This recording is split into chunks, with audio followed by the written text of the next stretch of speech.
Assalamualaikum warahmatullahi wabarakatuh.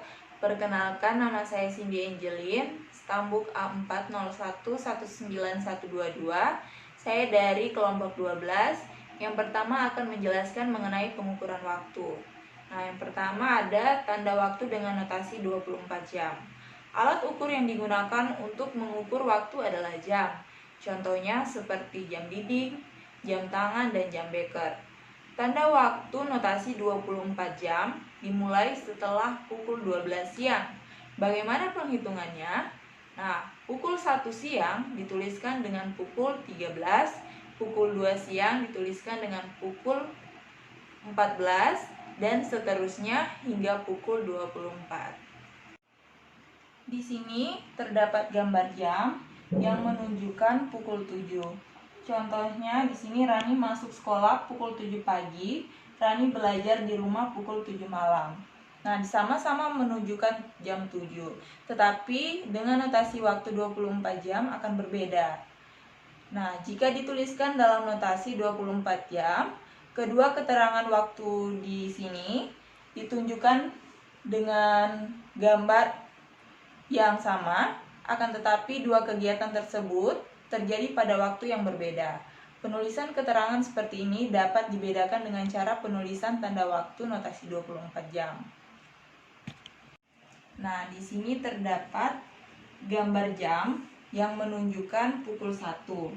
Nah, pukul 1 siang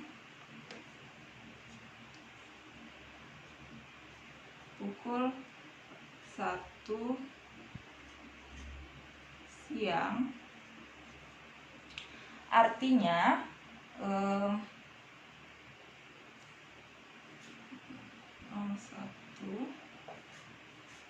ditambah 12 sama dengan 13. Nah, 01 ditambah 12 sama dengan 13, atau pukul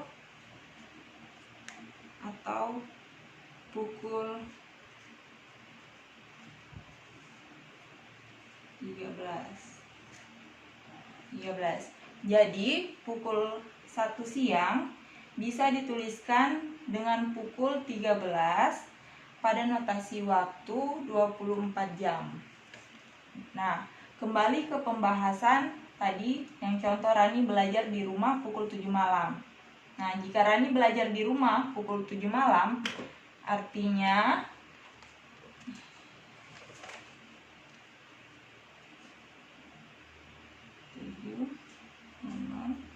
tambah 12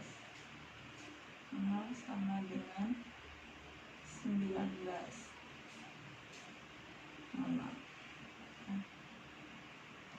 Nah, jika Rani belajar di rumah pukul 7 malam, artinya 07 ditambah 12 sama dengan 19.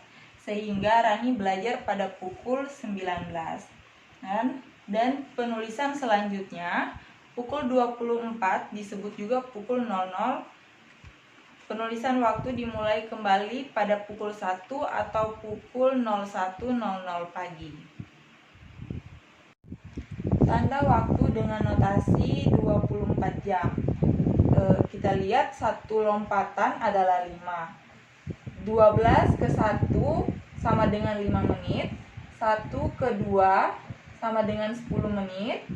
2 ke 3 15 menit. 3 ke 4 20 menit. 4 ke 5 25 menit.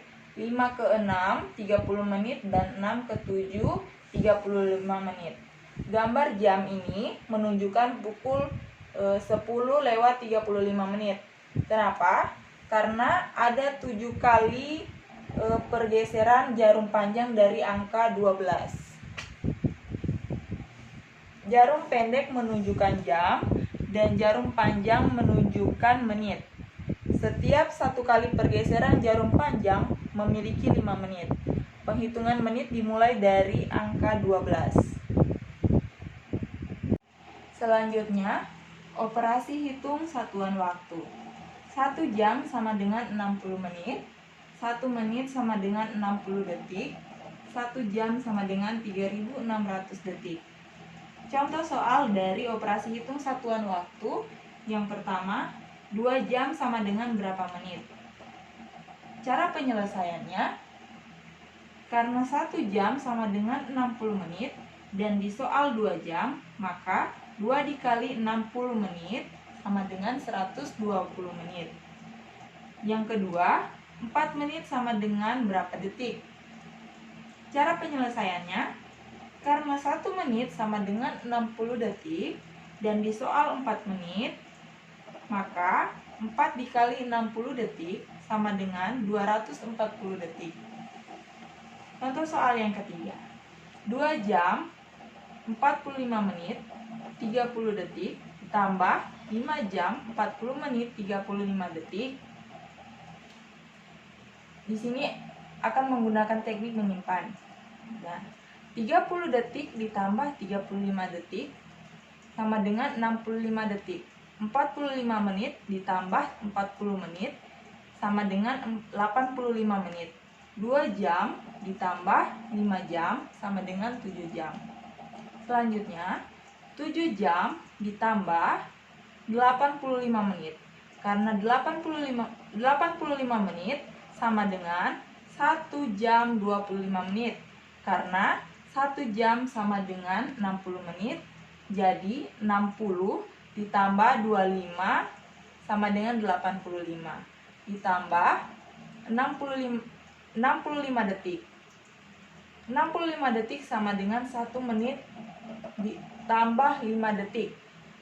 1 menit sama dengan 60 detik. Jadi 60 detik ditambah 5 detik sama dengan 65 detik. Nah, 7 jam ditambah 1 jam sama dengan 8 jam.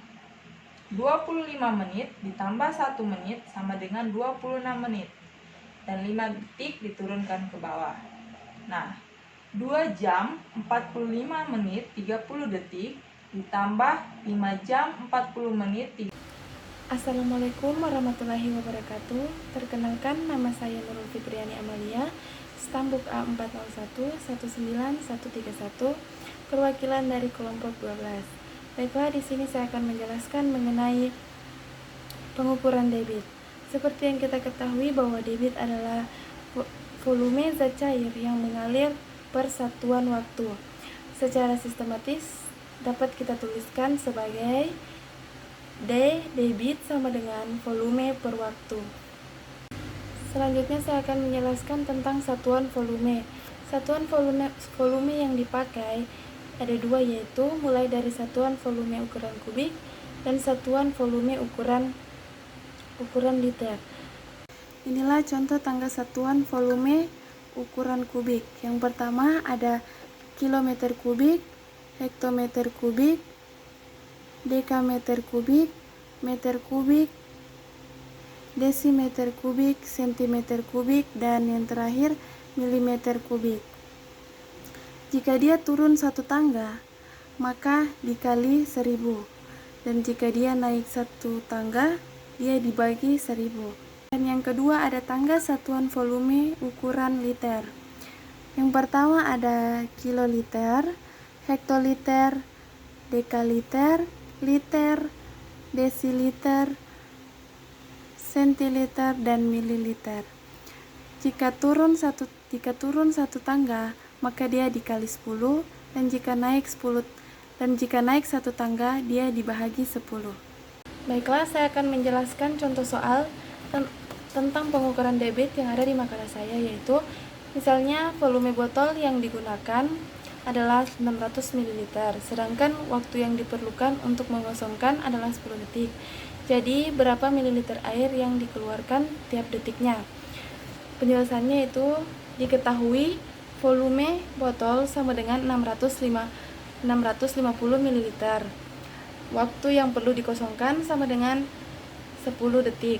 Jadi, penyelesaiannya air yang mengalir tiap detik sama dengan 650 ml per 10 detik sama dengan 65 ml. Jadi banyak air yang keluar dari botol tiap detiknya adalah 65 ml. Kenapa?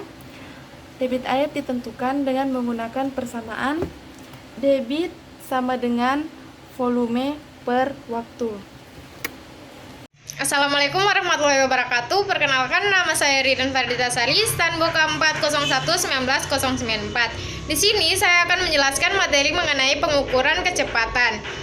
Sebenarnya pengukuran kecepatan sering kita lakukan. Contohnya berjalan kaki, naik sepeda, dan naik motor.